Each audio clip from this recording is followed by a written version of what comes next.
Doctor Mohammad Yunus এখন তিন দিক থেকে ফেসে গিয়েছে, তিন দিক থেকে গোল গোল গোল গোল গোল গোল করে ফেসে গিয়েছে। দর্শক দেখতে পাচ্ছেন ছাত্রলীগ কর্মীরা ভয়াবহ রূপে ডক্টর ইউনূসের বাসভবন যমুনার দিকে এগিয়ে যাচ্ছে এবং তারা তুলপাড় পরিস্থিতি করেছে এই দুপুরে।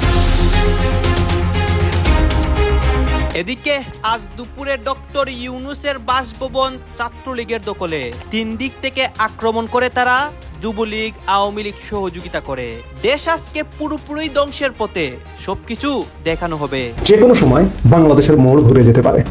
ভারত মার্কিন যুক্তরাষ্ট্র যদি মনে করে বাংলাদেশের সেনাবাহিনীকে যদি সময় দেয়, যদি বলে যে 10 মিনিট সময় মোহাম্মদ ইউনূসকে সরিয়ে দিতে হবে, 10 মিনিটে মোহাম্মদ ইউনূসকে সরিয়ে দেওয়া সম্ভব। একদিন আগেই আমরা একটা ভিডিওতে আলোচনা করেছিলাম যে পুলিশের এই ধরনের কোনো আদেশ গেছে কিনা থানাগুলোতে, বিশেষ করে রাজধানীর থানাগুলোতে, যে আওয়ামী লীগের যে ঝটিকা মিছিলের বহর বেড়েছে, কোনো থানা এলাকায় যদি ঝটিকা মিছিল হয়, সেটা যদি ঠেকাতে ব্যর্থ হয় সেই থানার কর্মকর্তারা, তাহলে এদেরকে প্রত্যাহার করা হবে। আমেরিকার আগ্রহ অনুযায়ী আওয়ামী লীগ সাড়া না দেওয়ায় আওয়ামী লীগকে বিপর্যয়ের ভিতর পড়তে হয়েছে, এটা আওয়ামী লীগের পক্ষ থেকে স্পষ্টভাবে বলা হয়। এখন নতুন করে চীন, রাশিয়া খোলাটে রাজনৈতিক পরিস্থিতিতে দেশ আসলে কোন দিকে যাচ্ছে, এই প্রশ্ন এখন মানুষের মাঝে। বিশ্লেষকদের কেউ কেউ বলছেন জুলাই সনদের মতানৈক্য দেশ হাঁটছে এক অনিশ্চিত গন্তব্যের দিকে। যে কারণে আওয়ামী লীগ ফিরে আসবে আমরা সবাই জানি, বা আমরা সবাই বুঝতে পারি যে আওয়ামী লীগ আসবে। এই আওয়ামী লীগকে কোনোভাবেই দমিয়ে রাখা বা আওয়ামী লীগকে নিশ্চিহ্ন করে দেওয়া সম্ভব না। হ্যাঁ, আওয়ামী লীগকে কোনোভাবেই নিশ্চিহ্ন করা সম্ভব না। এই মুহূর্তে পাওয়া সবচেয়ে বড় ব্রেকিং নিউজ হচ্ছে ছাত্রলীগ কর্মীরা ডক্টর ইউনূসের বিরুদ্ধে একটা অ্যাকশন নিচ্ছে। আজ দুপুরে তার বাসভবন এক প্রকার ঘেরাও করে ফেলে এবং ডক্টর ইউনূসের উপর তিন দিক থেকে আক্রমণ আসে, বা তিনি তিন দিক থেকে চাপে পড়েন। দর্শক শ্রোতা, বিভিন্ন আন্তর্জাতিক মাধ্যম, বাংলাদেশের অনেক নেতাকর্মী, বাংলাদেশের অনেক জনগণ, অনেকেই ডক্টর ইউনূসের বিরুদ্ধে সরাসরি কেঁপে গিয়েছে, অনেকে সরাসরি কথাও বলতেছে। এখন আমরা কি দেখতে পাচ্ছি? সরাসরি অ্যাকশন ঢাকার রাজপথে। আপনারা সম্পূর্ণ ভিডিও দেখবেন। ডক্টর ইউনূসের বাসভবন ঘিরে যে ঘটনাগুলো হচ্ছে এবং এই বিষয়গুলো কেন্দ্র করে অনেকে যে অনেক মন্তব্য করতেছে, সবকিছু দেখতে পারবেন এই একটি ভিডিওতে। আসুন দর্শক শ্রোতা, আমরা কথা বাড়াচ্ছি না, আমরা সরাসরি ভিডিওর মূল আলোচনায় চলে যাচ্ছি। মানে আমার সম্পূর্ণ প্রশ্নটা যে আওয়ামী লীগ বোধহয় কৌশলগত কারণে বলতেছে না যে গায়ে হাত তুলবে, এটা বললে তো ইউনূস সফর ক্যান্সেল করে ফেলবে, যে পরিমাণ ভীতু সেই লোকটা। আর এই যে আপনি বলেছেন যে বডিগার্ড, এখন অনেকে এখানে আপত্তি করছেন দর্শকদের মধ্যে যে বডিগার্ড শব্দটা শুনতে ভালো লাগে, মির্জা ফখরুলকে চৌকিদার বলা উচিত, কারণ সে যেভাবে চৌকিদারি করছে, তারেক রহমান তার ছেলের বয়সী, তার কথায় সে ওঠে, তার কথায় সে বসে। আবার অনেকে বলেছেন যে আমরা বুঝলাম যে এনসিপির চৌকিদার হচ্ছে ওয়াকার, কারণ সে বেতন নেয়, সে যে একটা কু করছে, কুয়ের সঙ্গীদের কাছে অনেক কিছু মানে বুকে পাথর দিয়ে সে মেনে নিচ্ছে তাদের ফাতরামো, বলছে এদের বয়স হয় নাই, এরা বড় হলে ঠিক হয়ে যাবে। কিন্তু ইউনূসের সাথে এই মির্জা ফখরুলের ব্যাপারটা কেউ মেলাতে পারছেন না। সে তো আর সরকারের কাছ থেকে বেতন নেয় না, সে তো আর কু করে নাই, তাহলে এখন কেন তার চৌকিদার হয়ে নিউ ইয়র্কে যাবেন? একজন বয়োবৃদ্ধ মানুষ, দুইজনই বৃদ্ধ, আবার এখানে লিখছেন যে কে কারে বাঁচাবে, দুইজনই তো বুড়া, দুইজনেরই আরো বিশেষ আন্ডারগার্মেন্টস নিয়ে বলেছেন, এটা আমি আর উচ্চারণ করছি না। তো সব মিলে একটা আমি তো কনফিউজ ভাই, যে এটা শিওর যে ওখানে গেলে আওয়ামী লীগের লোকজন হিট অফ দ্য মোমেন্ট ধোলাইও দিয়ে ফেলতে পারে, আমি এটা শিওর না যদি সামনে পায়। এবং তিনি যে সমাবেশে, মানে পশ্চিমের দেশগুলোতে তো আসলে কোথাও যাবেন, আপনি তো এটা লুকিয়ে রাখতে পারবেন না, মানে ওইভাবে ঘোষণা দিয়ে তো আসছেন। গত বছরের মতো ভাবছেন যে সবার চাপাবাজি মানুষ মেনে নেবে। কেউ কেউ সামাজিক যোগাযোগের মাধ্যমে একটা আমাদের ছড়া পড়েছিলাম না ছোটবেলায়, ছড়াটা আমি একটু দেখে বলি, মানে ওই যে হাটে পন পন, ছোটে ছন ছন, কাজে ঠন ঠন, ওই টাইপের আর কি। আমি একটু দেখি, এটা অনেকে কবিতার মতো করে এই জিনিসটা আপলোড করছেন, যে ইউনূস যে একটা বেহুদা, এটা বলছেন যে আমাদের ইউনূস চাচা চলে হন হন, ছোটে পন পন, কাজে ঠন ঠন। সব মিলিয়ে তার তো জনপ্রিয়তা শূন্যতে। এখন কি নিউ ইয়র্কের ব্যাপারটা আরেকটু আমাদেরকে বলেন। নিউ ইয়র্কে উনি কি জন্য যাচ্ছেন আমি জানি না, কারণ নিউ ইয়র্কের এবারে যে 80তম ইয়ের একটা বড় দিক হলো এখানে কিন্তু সি যাচ্ছে না। ওনার প্রিয় বন্ধু যার সাথে উনি হাত মিলানোর জন্য উনি বাংলাদেশ 25টা জঙ্গি বিমান কেনার ই করছেন, হাত মেলানোর জন্য, বুঝছেন, সে কিন্তু যাচ্ছে না। সে ধরেন আপনার পুটিন কিন্তু যাচ্ছে না। সে ধরেন এখানে খুব সম্ভবত ব্রিটিশ প্রাইম মিনিস্টারও যাচ্ছে না। খুব সম্ভবত ট্রাম্প নিজেও জয়েন করে কিনা একটা সন্দেহ আছে। তো উনি কেন যাচ্ছে? ব্রিটিশ প্রাইম মিনিস্টারের নামটা নিয়েন না, আর লজ্জা দিয়েন না। হ্যাঁ, তো এরকম আর কি, অনেকেই যাচ্ছে না, অনেক বড় বড় নেতা এইবার যাচ্ছে না। তারপরেও উনি কি করে, এই যেহেতু এত বড় বড় নেতা যাচ্ছে না, কিন্তু তাইলে ওনারা যে এত বড় রোহিঙ্গা কনফারেন্স করার জন্য এত দিন ধরে, গত 6-7 মাস 8 মাস ধরে প্ল্যান করে এটা এগিয়েছেন, এটার কি হবে আমি জানি না। যাই হোক, রোহিঙ্গা কনফারেন্সটা হলো ওদের নাকি এখন মূল লক্ষ্য। নিউ ইয়র্কে কিন্তু আর কোনো লক্ষ্য নাই, রোহিঙ্গাদেরকে মায়ানমারে পাঠানোর জন্যই কিন্তু ইউনূস সাহেবের এই এই নিয়ম। উনি না বললেন যে গত কোরবানির আগে মিয়ানমারে চলে যাবে রোহিঙ্গাদের একটা বিশাল না, এখন এদেরকে টাকা দরকার হয়ে পড়ছে। বাংলাদেশ সরকার এখন নিজের টাকা দিচ্ছে, এখন WFP এর টাকা দিচ্ছে না। WFP একদম অর্ধেকে 4 ভাগের 1 ভাগে নামিয়ে ফেলছে। তো USAID টাকা নাই, তো এখন এটার জন্য তো ওনাকে ভিক্ষা করতে হবে। এই ভিক্ষার জন্য কিন্তু এটা তো গাদ্দারি হয়ে গেল না ভাই? এখানে অনেকে বলছেন যে আমেরিকা আমাদের একটা অকেজো মাল, মানে এক্সপায়ার মাল গোছাইয়া দিছে আমাদের উপরে, মানে এই যে ক্ষমতা দখলে। তো এখন সে আমেরিকা USAID বন্ধ করেছে, এই বন্ধ করেছে, এটা তার সাথে তারা বেইমানি করতেছে না? মানে মাঠে ছাইড়া দিয়ে এরকম সব বন্ধ করে দিল, এটা কেমন হইলো? দর্শক, একদিন আগেই আমরা একটা ভিডিওতে আলোচনা করেছিলাম যে পুলিশের এই ধরনের কোনো আদেশ গেছে কিনা থানাগুলোতে, বিশেষ করে রাজধানীর থানাগুলোতে, যে আওয়ামী লীগের যে ঝটিকা মিছিলের বহর বেড়েছে, কোনো থানা এলাকায় যদি ঝটিকা মিছিল হয়, সেটা যদি ঠেকাতে ব্যর্থ হয় সেই থানার কর্মকর্তারা, তাহলে ওসি পরিদর্শক এদেরকে প্রত্যাহার করা হবে, অর্থাৎ তাদেরকে OSD করে ফেলা হবে। OSD করে পুলিশ সদর দপ্তরে কিংবা DMP সদর দপ্তরে নিয়ে আসা হবে, ওই থানায় তার আর চাকরি করা হবে না। এই ধরনের আদেশ একটা গিয়েছে, এরকম আলোচনা আমরা করেছিলাম, কিন্তু সেটা মানে অথেন্টিক কোনো গণমাধ্যমে প্রচারিত হয়নি, সামাজিক যোগাযোগ মাধ্যমে লেখালেখি হয়েছিল। পরে যেটা জানা গেল সেটা হচ্ছে যে DMP কমিশনার ওয়্যারলেস যোগে, অর্থাৎ তার যোগে ঢাকার যে 50টার মতো থানা রয়েছে, সেই থানাগুলোতে তিনি ইনফরমেশন দিয়েছেন যে আওয়ামী লীগের ঝটিকা মিছিল কোনো থানায় হলে সেই থানার সংশ্লিষ্ট কর্মকর্তাদের মানে করা হবে, প্রত্যাহার করে নেওয়া হবে, OSD করা হবে। এবং সেই ঘটনা যে সত্য সেটা প্রমাণ পেলাম গতকালকে। মোহাম্মদপুর থানা এলাকার 3 কর্মকর্তাকে OSD করা হয়েছে আওয়ামী লীগের মিছিল ঠেকাতে ব্যর্থ হওয়ার কারণে। এটা পুলিশের জন্য একটা ব্যাড মেসেজ কিনা? পুলিশ এমনিতেই এখনো আত্মবিশ্বাস ফিরে পায়নি গত 13-14 মাসে জুলাই আগস্ট আন্দোলনের পরে। সেই পুলিশের উপরে মানসিক টর্চার করা কিনা?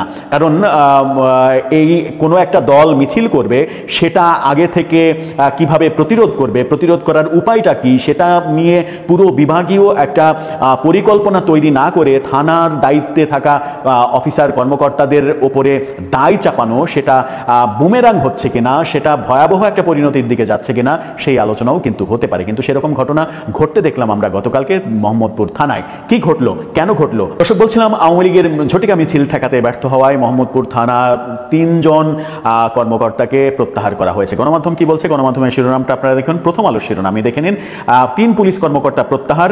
আওয়ামী লীগের ঝটিকা মিছিল ঠেকাতে থাকার কথা রাস্তায়, তারা ছিলেন থানায়। অর্থাৎ তারা কেন রাস্তায় ছিলেন না, কেন থানায় ছিলেন, এই জন্য তাদেরকে প্রত্যাহার করে নেওয়া হয়েছে। DMP-তে তাদেরকে নিয়ে যাওয়া হয়েছে। খবরের বিস্তারিততে বলা হচ্ছে, রাজধানীর মোহাম্মদপুর অঞ্চলের জ্যেষ্ঠ সহকারী কমিশনার অর্থাৎ ASP, তাকেও প্রত্যাহার করা হয়েছে। AKM মেহেদি হাসান সহ 3 পুলিশ কর্মকর্তাকে শুক্রবার বিকেলে প্রত্যাহার কিংবা ক্লোজ করা হয়েছে। গতকালকে বিকেলে প্রত্যাহার করা হয়েছে। প্রশাসনিক কারণ এবং দায়িত্ব অবহেলার কারণে অভিযোগে তাদের প্রত্যাহার করা হয়েছে বলে পুলিশ জানিয়েছে। প্রত্যাহার হওয়া অপর 2 কর্মকর্তা মোহাম্মদপুর থানার পরিদর্শক অপারেশনস অর্থাৎ ইন্সপেক্টর অপারেশন রকিবুজ্জামান এবং উপপরিদর্শক SI মাসুদুর রহমান।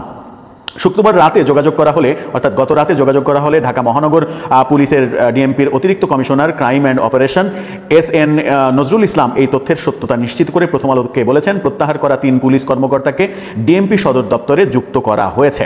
DMP-র একাধিক সূত্র জানিয়েছে, DMP-র কাছে গোপন তথ্য ছিল। যে তথ্য ছিল সেটা হচ্ছে যে কার্যক্রম নিষিদ্ধ আওয়ামী লীগ এবং অঙ্গ সংগঠনের নেতাকর্মীরা গতকালকে ঢাকা জুড়ে ঝটিকা মিছিল করবে। ওই তথ্যের ভিত্তিতে DMP কমিশনার শেখ মোহাম্মদ সাজ্জাদ আলীর নির্দেশনায় অপরাধ বিভাগের 8 জন উপ কমিশনার ও অন্যান্য ইউনিটের কমিশনারের নেতৃত্বে পুলিশের সদস্যরা সকাল থেকে মাঠে তৎপর ছিলেন।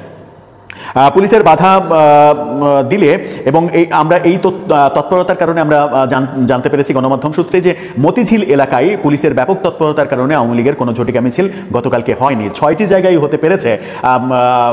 6টি জায়গায় তারা ঝটিকা মিছিল করেছে, সেগুলোর থেকে বেশ কয়েকজনকে গ্রেপ্তার করা হয়েছে।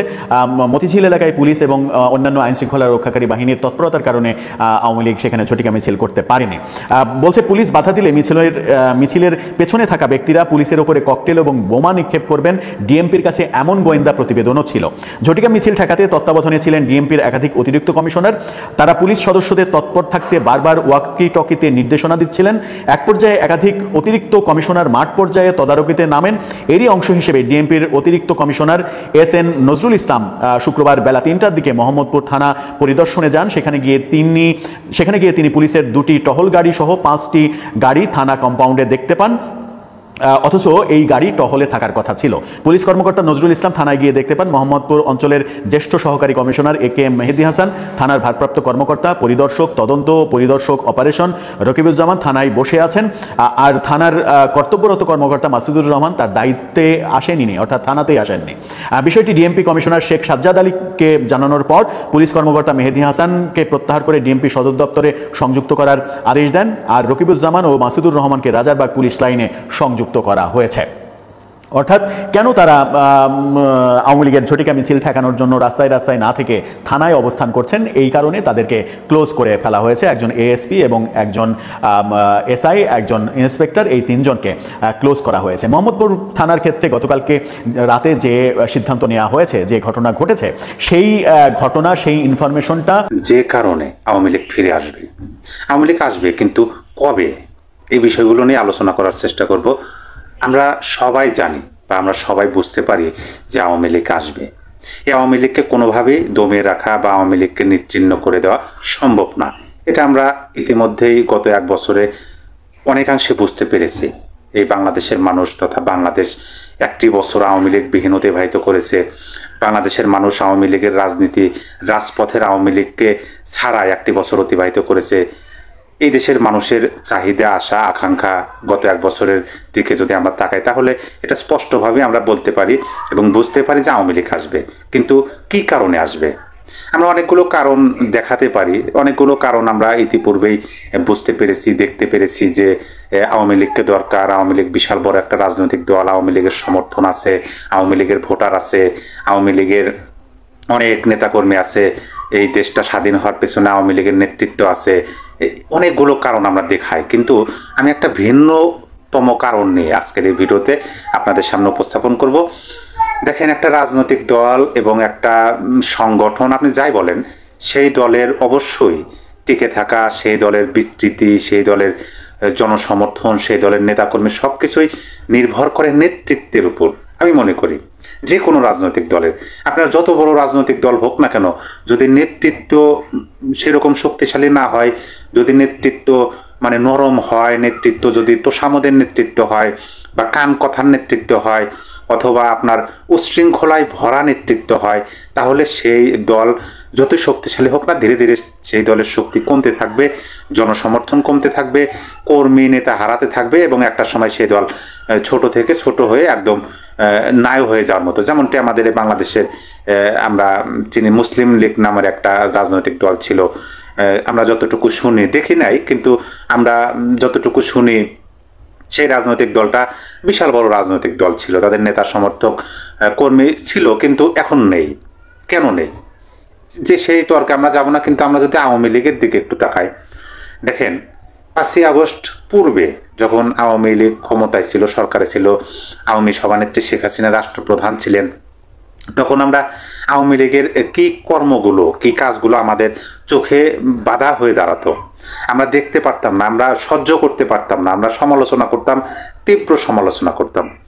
একজন মন্ত্রী কোনো এক জায়গায় গেছেন কোনো সেতু উদ্বোধন করার জন্য, অথবা একজন এমপি, অথবা আপনার কোনো একজন জেলা পর্যায়ের নেতা, তিনি বক্তব্যের মাঝেই তারা একটা ডায়লগ খুব কমন দিত যে নেত্রীর অর্ডার, নেত্রীর হুকুম, নেত্রীর জন্য, নেত্রীর কথায়, নেত্রীর কথার জন্য বসে আছি, নেত্রী এই কাজটা করতেছে, নেত্রী হুকুম দিলে এটা হবে। এই ধরনের বক্তব্য আওয়ামী লীগ যখন সরকারে ছিল তখন কিন্তু আমাদের অতিষ্ঠ করে ফেলেছিল, এটা সত্য কথা।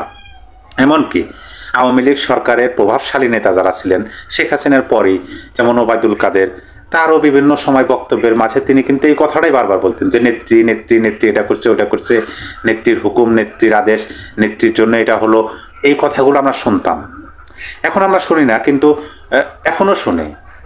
বিভিন্ন সোশ্যাল মিডিয়াতে যখন আওয়ামী লীগের সেই হেভিওয়েট নেতারা বক্তব্য দেন, সাক্ষাৎকার দেন, সেই একই কথা, একই সুর। তৃণমূলের কোনো নেতা, কোনো কর্মী, ক্ষুদ্রতম কর্মী, সেই কর্মীর আপনি কোনো একটা ফেসবুকে বা ইউটিউবে কথা বলতেছেন, সেখানেও নেত্রী, নেত্রী, নেত্রী। মানে এই যে মৌমাছির দিকে যদি আমরা একটু তাকাই, মা মৌমাছি যিনি আছেন তিনি কিন্তু সুন্দরভাবে বসে থাকেন, আর যে বাচ্চা মৌমাছিগুলো আছেন তারা মধু আহরণের জন্য বাগানে, ঘাটে, মাঠে তারা উড়ে বেড়ায়, তারা মধু সংগ্রহ করে এবং মা মৌমাছির কাছে এসে তারা সেগুলো জমা দেয়, হিসাব দেয়, আজকের দিনে তারা কি করলো। তারা যেখানেই থাকুক মা মৌমাছির কাছে ছুটে আসে, থাকতে পারে না মাকে ছাড়া। ঠিক তেমনি আওয়ামী লীগের ক্ষেত্রে আওয়ামী লীগ সরকারে থাকাকালীন আমরা এই বিষয়গুলো দেখতে পেয়েছি, আওয়ামী লীগ ক্ষমতাচ্যুত হওয়ার পরেও দেখতে পেয়েছি। এবং এখন পর্যন্ত দেখেন এই যে একটা ভরাডুবি হলো আওয়ামী লীগের হঠাৎ করে ক্ষমতাচ্যুত হওয়া, আওয়ামী লীগের প্রত্যেকটা নেতাকর্মী বাড়ি ছাড়া হওয়া, ঘর ছাড়া হওয়া, নিজের। দর্শক আপনারা তো দেখলেন এখানে কি কথা হচ্ছে, অনেকেই কিন্তু অনেক কথা বলতেছে, অনেকে আলোচনা করতেছে, অনেকে সমালোচনা করতেছে। বিশেষ করে এখানে কিন্তু ডক্টর ইউনূসের উপর যে 3 দিক থেকে একটা চাপ আসে এবং আওয়ামী লীগের বিভিন্ন পরিকল্পনা এগুলো নিয়ে কথা হয়, তাদেরকে যে দমিয়ে রাখা যাবে না এগুলো নিয়ে কথা হয়। গাইস, এই বিষয়গুলো নিয়ে আপনাদের মন্তব্য কি? অবশ্যই আপনারা আপনাদের মন্তব্যটা অবশ্যই আমাদের কমেন্ট বক্সে লিখে যাবেন। আর হ্যাঁ, তখন আপনাদেরকে আমরা দেখিয়েছি সবকিছু আমরা সোশ্যাল মিডিয়া থেকে সংগ্রহ করেছি, এখানে আমাদের নিজস্ব কোনো মন্তব্য নেই বা নিজস্ব কোনো সিদ্ধান্ত নেই। সর্বশেষ আপনাদের কাছে আমাদের একটা রিকোয়েস্ট থাকবে, আপনারা আমাদের চ্যানেলে নতুন দর্শক হয়ে থাকলে চ্যানেলটি সাবস্ক্রাইব করবেন এবং পাশে থাকা বেল বাটনটি বাজাবেন যাতে করে নেক্সট ভিডিওটা সবার আগে আপনাদের কাছে পৌঁছায়। ধন্যবাদ।